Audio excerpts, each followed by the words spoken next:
In the last 60 seconds, Ron Howard dropped a confession that sent shockwaves through Tinseltown and beyond. It wasn't a promotional tease for an upcoming film or a lighthearted anecdote about Mayberry days. Instead, it was a raw, unvarnished admission from a man whose public image has always reflected polish and poise. "I made a choice decades ago," he said, voice wavering just enough to reveal that this isn't a carefully rehearsed soundbite. "A choice that still haunts me." In that moment, the gleaming Hollywood royalty, director, producer, former child star, became something more human, a man wrestling with regret, guilt, and the weight of hidden secrets. It started not on a red carpet or a glossy magazine spread, but in a small, dimly lit interview studio. The camera rolled uninterrupted as Howard set aside his usual guard and spoke of a night in 1991 when everything changed. "I was at the peak of my career," he recalled, racking up awards, headlines, box office triumphs. Yet somewhere between acceptance speeches and call sheets, I let a family crisis eclipse my own conscience. He paused, exhaled, then revealed the devastating detail. He missed the moment his closest loved one hit rock bottom, all because he was too consumed with his own success. The camera captured every hitch in his breath, every tremor in his hands. Millions watching went silent, hearts pounding. Contrast this revelation with the image of Howard most fans carry in their minds: the wholesome boy next door, Opie Taylor of Mayberry, the golden child whose charm melted the hardest hearts. That same face became the cheerful Richie Cunningham, the teenage icon who defined an era on Happy Days. On screen, he embodied nostalgia, laughter, innocence. Off-screen, for half a century, he seemed impervious to scandal. But as of 1 minute ago, that perfection dissolved. A man who built a multi-billion-dollar production empire under the Imagine Entertainment banner admitted he, too, wrestles with private demons. He confessed to sleepless nights, to stomach knots upon reading old letters, to visiting places in his memory he'd long avoided. If Hollywood ever revered flawlessness, today's revelation proved that even legends are haunted. Ronald William Howard was born on March 1, 1954, in Duncan, Oklahoma, into a family that already lived and breathed the performing arts. His father, Rance, adopted the stage name long before his first enlistment, and his mother, Jean, carried her own thespian aspirations. By the age of 18 months, Ron's first scene rolled on The Western Frontier Woman, a film that captured an infant's wide-eyed curiosity. While most children learned to crawl and to babble, Ron learned camera angles and cues. Before he could tie his shoes, he was learning to hit his marks. Those early days blurred the line between play and profession, childhood and craft. When television's center of gravity shifted westward, the Howard family packed their meager belongings and moved to Burbank. It wasn't a glamorous gamble so much as a calculated bet. Rance, juggling military life and bit parts, wanted proximity more than publicity. He took dozens of small roles, not for fame, but to bankroll his son's budding career and to guarantee a father's presence on every set. For Ron, school was an afterthought. The studio schoolroom near Stage 40 became his classroom. His classmates were props, grips, and seasoned actors who taught life lessons between takes. At home, the Howards ate simple dinners, meatloaf and green beans, and stashed earnings in bonds. Safety nets were built, but social nets were scarce. Then came that seminal night of October 3, 1960, when a 6-year-old Ronnie Howard stepped in front of the Andy Griffith Show cameras and transformed into Opie Taylor. It was more than a child actor's break. It was the crystallization of everything his father had orchestrated. Rance, ever the protective guide, challenged producers to inject authenticity into father-son scenes. Andy Griffith listened. Shaken hands forged an intimacy that mirrored real life. Viewers didn't just see performers, they felt genuine warmth. Across America, families gathered around black and white screens to watch Opie's antics, oblivious to the high-stakes choreography behind every line. Through 8 seasons, Ron matured under Hollywood's spotlight. He finished elementary school by 3 p.m., then switched to actor mode. Scripts piled high at the dinner table, father offering notes instead of bedtime stories. On set, he was both missing child and rising talent, always under the watchful eyes of a welfare worker who monitored his hours. And yet, Tony Sweeney, a veteran director, seldom needed retakes. Ron simply existed within each scene, breathing life into the lines. His technique relied on substitution, thinking of real sorrow when a sad moment demanded tears. The result felt unstudied, flawless, a hallmark of genuine emotion. But while audiences clapped and critics praised, an undertow of isolation tugged at Ron's heart. He knew early that his childhood was locked behind the studio gates, sealed off from neighborhood games and birthday parties. His peers traded bike rides. He traded scripts. He learned to sit still without complaint, to absorb applause without becoming complacent. The protective cocoon woven by Rance and Jean shielded him from early pitfalls. No stage parents' tantrums, no outsider guardians. But it also kept him from normal kid experiences. As he put it years later, safe as a bird in a gilded cage, but a cage nonetheless. Now, as the clock ticked into that 1 minute ago confession, Ron Howard reminded the world that solitude can shadow even the brightest success. The child star who learned life through camera lenses was still learning how to live with choices made long ago. Stay tuned, because these new details are only the beginning of a revelation that will reshape his legacy, and perhaps make us all rethink the cost of chasing perfection. As the final credits rolled on Mayberry and the studio gates closed for the last time, Howard faced a crossroads few young actors ever see. At 19, he was no longer the cherubic Opie Taylor but a fresh-faced challenger walking into a meeting with Gary Marshall, the man behind a new sitcom pilot, Happy Days. With nothing but a script marked Richie Cunningham and a casual confidence born from childhood on set, he stepped into Gary's office and ordered a cherry phosphate. That unassuming gesture, this kid in jeans, not makeup, galvanized the room. Within moments, Marshall saw in him the very essence of America's teenage dreams, hopeful, unpretentious, and ready to carry the show. A 5-year deal followed, paying $7,500 per episode. But for Ron, the real prize was the chance to grow up on camera, to evolve beyond the bright boyhood that had been scripted for him since birth. Happy Days catapulted him into pop culture orbit. Meanwhile, the brash leather-jacketed Fonzie, Henry Winkler's breakout character, threatened to steal the spotlight. Eager to protect his own footing, Ron made a choice that would reveal the steel beneath his small-town charm. He demanded top billing. When ABC floated the idea of retitling the show around Fonzie, he threatened to walk and risk a $500,000 breach. With 48 hours on the clock, he held firm. The network blinked, keeping the original title intact while elevating Fonzie's credit line in the process. It was his first major power play, a break from the pliable child star his past had cast him as, a step toward the director he would become. That next chapter began in 1977, when he co-wrote and directed Grand Theft Auto with his father, Rance. On a shoestring budget of $600,000, the film shattered box office expectations by earning over $15 million. Cameras rattled along real highways near Victorville as Ron orchestrated 70-car wrecks, including the destruction of a $40,000 Rolls-Royce. It was chaos and adrenaline stitched into cinematic gold. Next, he married Cheryl Alman in June of 1975. They were high school sweethearts who exchanged vows on a humble couch at his parents' home, with Andy Griffith and Henry Winkler in tow. When their daughter Bryce was born in 1981, Ron swapped late-night screenings for late-night feedings, but never lost the duality. Director by day, devoted husband by night, even as the pressure to excel mounted. Fast forward to 1991, the year Ron Howard confronted his greatest personal test.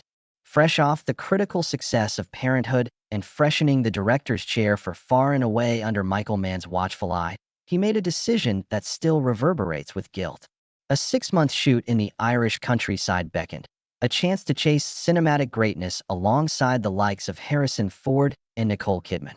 Yet leaving for Dublin in early spring meant saying goodbye to a 6-month-old Jocelyn and a preschool year Bryce, tethering Nancy Morgan to solo parenthood for the first time. When he returned home that winter, he walked through a door that no longer felt familiar. Bryce barely recognized her father's voice, and Jocelyn clung to her mother with wide-eyed wariness. The sight of his wife, worn thin and teary-eyed, broke something inside him. That time away had fractured a trust built over a decade. He confessed in his new interview that night that he still wakes up, gripping a pillow, imagining their faces staring through a window at him. It was the choice he made to serve art over family, and the choice he regrets most. At the same time, another storm was brewing just beyond the frame. His younger brother, Clint, was sliding into addiction. Clint had followed in Ron's footsteps as a child actor, but struggled with the emptiness behind the applause. By 1990, cocaine and alcohol gripped him with a ferocity that nearly cost him everything he loved. Witnessing that slow destruction from the other side of a velvet rope, Ron found himself facing an agonizing ultimatum. Either Clint entered rehab or Ron would step away from their bond. He admitted on camera that delivering those words wounded him more than any production tantrum. It meant abandoning the little brother he once held as he learned to crawl in front of cameras. Clint chose life over poison. He credits Ron's intervention with saving him, but for Ron, the memory of that conversation remains a razor at his throat, a testament to the terrible choices fame can force on families. No sooner had he weathered that storm than he faced another, this time inside his own skin. In 1995, while helming the NASA epic Apollo 13, Ron pushed himself to the brink. He immersed in every detail, buying vintage mission control panels for $1 apiece, commuting daily on the Vomit Comet to film zero-gravity sequences, and holding 18-hour shooting marathons that stretched for 90 relentless days. During the final week of production, he collapsed on set. Hypertension, dehydration, and sheer exhaustion had a meeting in his body and won. Crew members discovered him slumped over a monitor, his pulse thready, his vision fading. They halted production for 36 hours, and when he woke, the team greeted him with t-shirts proclaiming Mission Control. He laughed through the haze, but admitted he feared he wouldn't walk back into the gate of life. It was the moment the indefatigable director came face to face with his own vulnerability, the moment he realized that ambition has a physiological price. Despite these harrowing trials, Ron Howard stands today as a titan of Hollywood, a man who built Imagine Entertainment into a powerhouse that has grossed over $15 billion worldwide. Yet, as he revealed in the raw honesty of his latest interview, none of these accolades can purge the echoes of regret. The child looking for a father who missed bedtime, the brother looking for support when everything slipped away, the filmmaker who learned that sets can cure souls as easily as they break them. Stay with us, because in the next segment, we'll uncover the behind-the-scenes pressures that forced this legend to rebuild himself, brick by fragile brick, into the storyteller we thought we knew. After surviving the physical and emotional minefield of Apollo 13, Ron Howard stepped into the next chapter of his career under a shadow both familiar and new.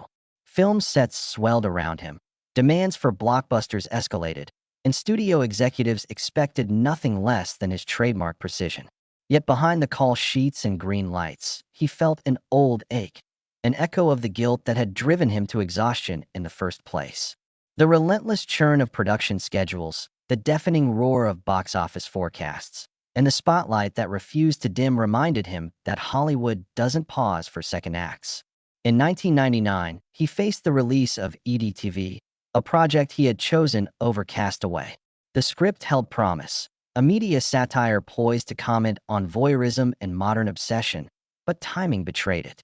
When The Truman Show premiered just weeks earlier, critics accused EDTV of being derivative, even hypocritical.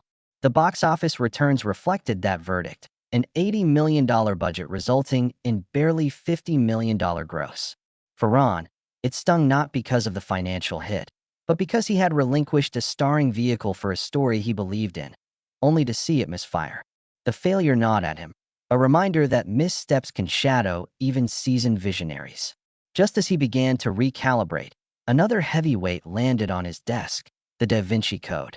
With Tom Hanks attached and a $125 million budget, the stakes could hardly have been higher. Yet as cameras rolled in prestigious cathedrals, religious leaders barred access, forcing digital reconstructions and overnight workaround shoots. When the film finally premiered, it smashed records, earning over $758 million. Still, Ron confessed that the hasty solutions and creative compromises fractured his usual sense of control. The joy of success mingled uncomfortably with the frustration of battles fought off camera, leaving him to wonder how much victory was worth when won through relentless conflict. Then came Solo, a Star Wars story, perhaps his most public crisis. Hired to salvage a troubled production midway, Ron logged 11-hour days reshooting 70% of the footage. He navigated two co-directorial styles, a fervent fan base, and a Leviathan franchise's mythology. Yet when Solo opened to lukewarm reviews and underwhelming ticket sales, critics questioned whether the universe could be stretched too far. Ron admitted later that the experience nearly broke him, creatively and personally. He had inherited a faltering set and massive expectations, and despite heroic efforts, the film underperformed. The fallout drove home a hard truth. Sometimes, passion and persistence aren't enough to bend the fickle tides of audience taste. Seeking refuge, he turned to nonfiction storytelling with Rebuilding Paradise, a documentary chronicling the aftermath of California's 2018 campfire. The project summoned a different set of stakes: real lives, real loss, and the raw brutality of nature. Filming for over a year in ravaged communities, Ron watched as families sifted through ash and dreams. He found solace in quiet observation, letting his camera bear witness rather than force spectacle. The film became his most personal labor yet. No green screens, no stunt doubles, just human resilience in the face of devastation. It reminded him that storytelling's highest calling is compassion, not conquest. But even documentaries couldn't shield him from controversy. In 2020, Netflix released Hillbilly Elegy, Ron's adaptation of J.D. Vance's memoir. Critics savaged its tone, labeling it a clumsy attempt at socioeconomic commentary that bordered on condescension. While Glenn Close earned accolades for her performance, Ron took the brunt of the backlash. He called the experience learning in public, acknowledging that translating complex social realities to film demanded humility he'd underestimated. It was another point of friction between intent and impact. An artist who revered honesty yet found his own work critiqued as insincere. Amid these professional crosswinds, a personal blow landed that October: the death of Rance Howard, Ron's father and first mentor. At 89, Rance passed away in Los Angeles, months after his wife, Judy. Ron revealed on camera that his father's passing reopened a wound he thought had scarred over. Messages from Rance, handwritten notes on scripts, voice recordings offering advice, surfaced in archive boxes. Watching old home movies, Ron felt both gratitude and regret. Gratitude for a father who protected his innocence, regret for the moments he prioritized career over conversations they might never have again. Grief became a tutor, reminding him that time is both precious and perilously fleeting. In the wake of Rance's death, Ron scaled back his ambitions, taking fewer directing gigs and devoting more time to Imagine Entertainment's executive leadership. He restructured the company, emphasizing balance and support for emerging voices. As a co-founder, he championed mentorship programs, insisting that every budding filmmaker under Imagine's roof receive not just financial backing, but emotional guidance, a lesson drawn directly from Rance's example. The man who once coached him through baby bird scenes on set now lived on through Ron's stewardship of others. Today, Ron Howard splits his time between select feature films, documentary series, and nurturing new talent. At dinner, he still honors the rule he and Nancy set decades ago: no talk of scripts, budgets, or box office numbers. The paradox of a life steeped in storytelling is that sometimes the most profound tales unfold off camera, in conversations around a table, caught in a child's laughter or a sibling's embrace.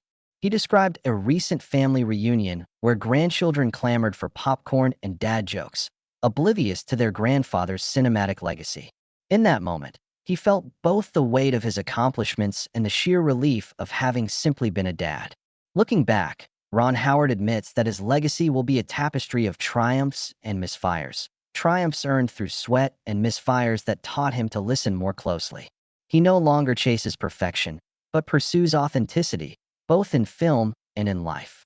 He recalls a conversation with a young director who asked him how to navigate failure. Ron's answer was simple: lean into the next story. Because every setback, every sigh of regret, carries a lesson that fuels the next chapter. As the clock ticks beyond that 1 minute ago confession, Ron Howard stands not as an unblemished Hollywood icon, but as a man whose scars trace the invisible price of art.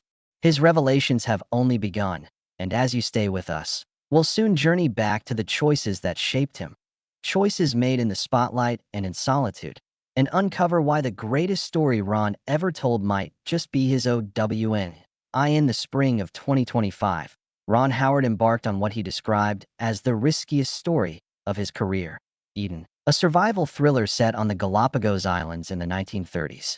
Armed with a $55 million budget and a cast that included Sydney Sweeney, Jude Law, Ana de Armas, Vanessa Kirby, and Daniel Bruhl, he felt confident. He'd carried studios through NASA missions and mermaid romances. How hard could a remote island tale be? Yet, from the first day of shooting, challenges began mounting like storm clouds on the horizon. The volcanic terrain proved more unforgiving than anticipated. Logistical nightmares disrupted camera setups, and unseasonal rains turned the paths into quagmires. When Eden finally opened in mid-2025 across 664 theaters, its $1 million haul stunned the industry. Critics labeled it an epic misfire, and Ron admitted the film's failure cut deeper than any flop in his past. It wasn't just about the numbers. It was about legacy, about the sting of leading a talented ensemble into a story that audiences simply didn't embrace. For a man who devoted his life to capturing the human spirit on film, Eden felt like a betrayal of his own instincts. In interviews following the setback, Ron chuckled wryly. "I should have known better than to gamble my heart on such a gamble." Yet that failure did not quell his drive. Instead, it ignited a renewed sense of purpose. He confessed that watching Eden's opening weekend box office report, blinking in disbelief, reminded him of a moment from 1991 when he first glimpsed the cost of unchecked ambition. Only now, more than 30 years later, the echo of that early regret resonated louder. The knowledge that dramatic risk can fracture more than just a bank balance. It can fracture belief. Still, he refused to retreat behind studio doors. Instead, he turned inward, revisiting the bench he had donated to his old high school in 2025, a gift meant to celebrate 50 years of friendship with Nancy Morgan. There, scribbled on a small plaque, were words he chose for students about to step into the unknown. Choose the courage to risk and the wisdom to listen. For Ron, the bench became both a monument to youthful dreams and a reminder that failure can guide the next chapter if you let it. Back at Imagine Entertainment, Ron shifted gears again. He greenlit several Apple TV Plus documentaries exploring environmental crises and social healing, projects that demanded patience rather than deadlines. With Nancy's blessing, he spent more evenings at home, trading scripts for board games, director's notes for bedtime stories. The rule he and Nancy set decades ago, no talk of work at dinner, remained intact. Over freshly cooked chicken and steamed vegetables, he listened as Bryce, Jocelyn, Paige, and Reed recounted schoolyard dramas and TikTok trends. And in those ordinary exchanges, he found the authenticity that Eden had lacked. He began mentoring emerging directors under Imagine's banner, teaching them not only shot composition and pacing, but also emotional risk assessment, how to balance the hunger for a breakthrough with the need to safeguard human connection. He'd lived through blockbusters and breakdowns alike. Now, he was determined to pass on both triumphs and missteps to the next generation. Hollywood took notice of Ron's reinvention. In the summer of 2025, he received an invitation to speak at Sundance's Storytellers Summit.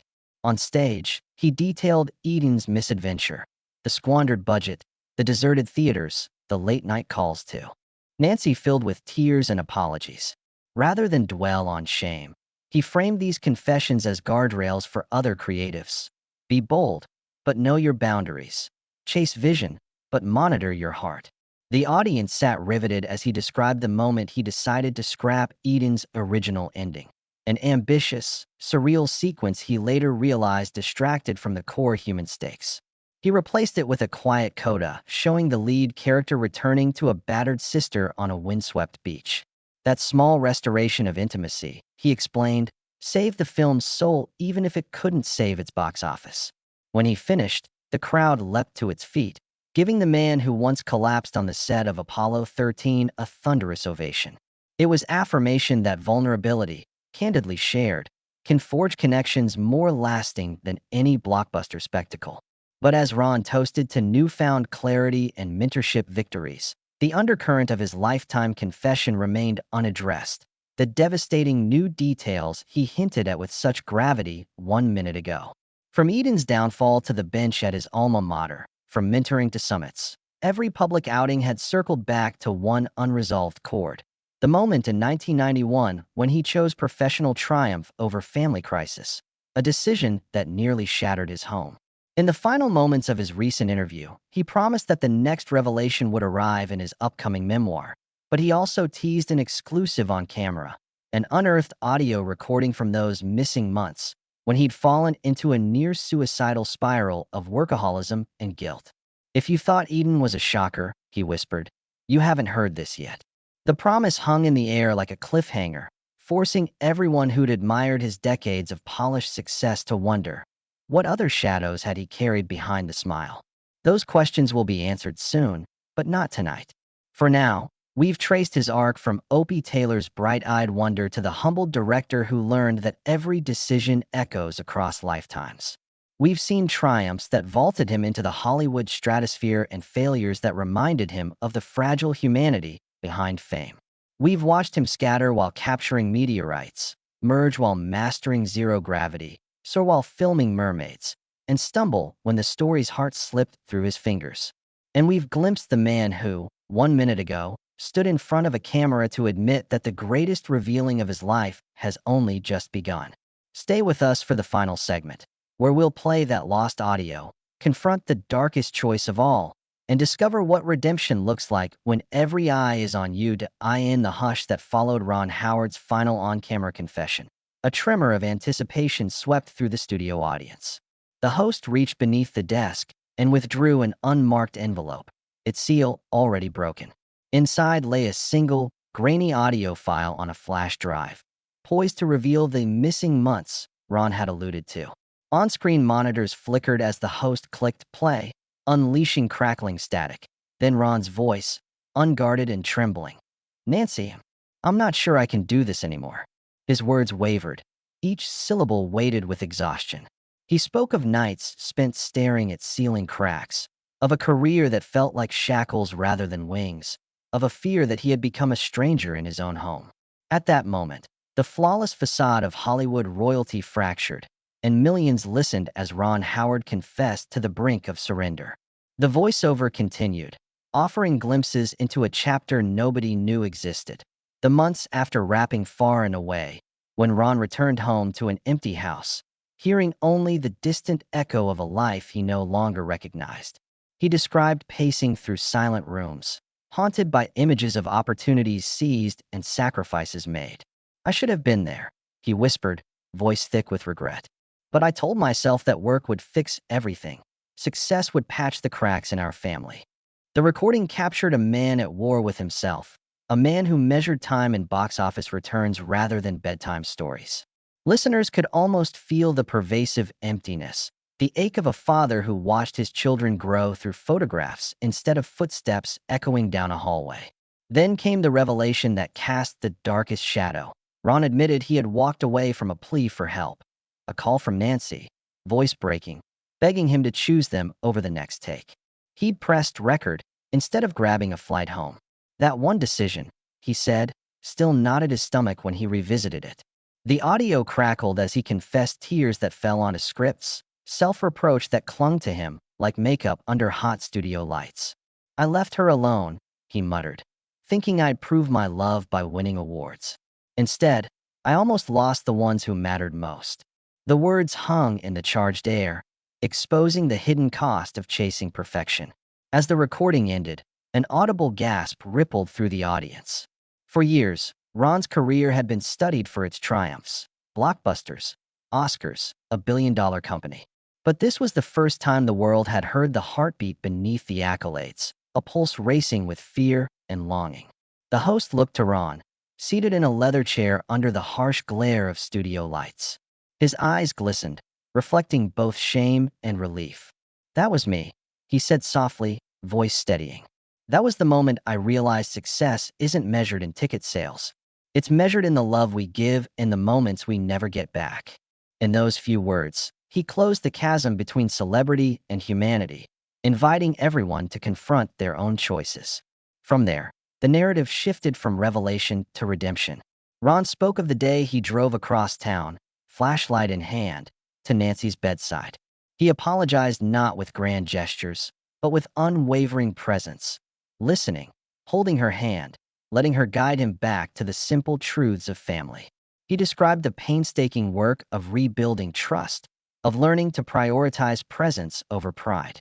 He spoke of writing a daily email, not about film budgets, but about small joys, a sloppy pancake breakfast, a child's spontaneous hug, the unexpected beauty of sunrise through their window. He called these messages "my new awards," tokens of love that no studio could produce. He then revealed how that turning point reshaped his career choices. After the recording's timeline, he canceled an international shoot to stay home for his daughter Bryce's graduation from NYU. He championed shorter production schedules, insisted on flexible family leave for crew members, and circled back to Imagine Entertainment's core mission, telling stories that heal rather than just dazzle.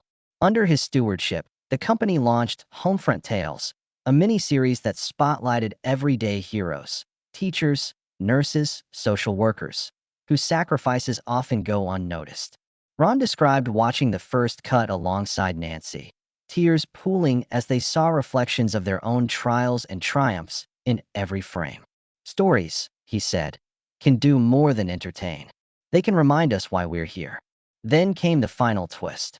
Ron announced plans for a memoir, to be titled Beyond the Frame, in which he would lay bare every confession, from the childhood that felt like a perpetual set to the half-remembered nights in 1991 when he almost gave up. He admitted that writing it had been excruciating, dredging up memories buried beneath layers of success. But he insisted that authenticity demanded honesty. "If I could save just one person," he said, "from mistaking applause for love, it will have been worth it." He invited the audience, and viewers worldwide, to join him on that vulnerable journey, promising an unfiltered account of a life spent chasing light, only to discover that the most important glow comes from human connection.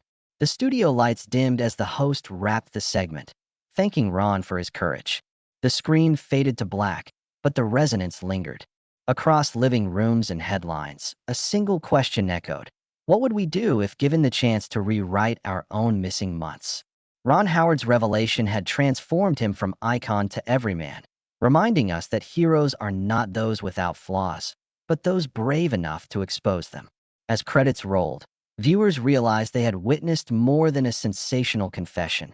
They had witnessed the rebirth of a storyteller who understood that truth, no matter how painful, is the greatest gift we can share.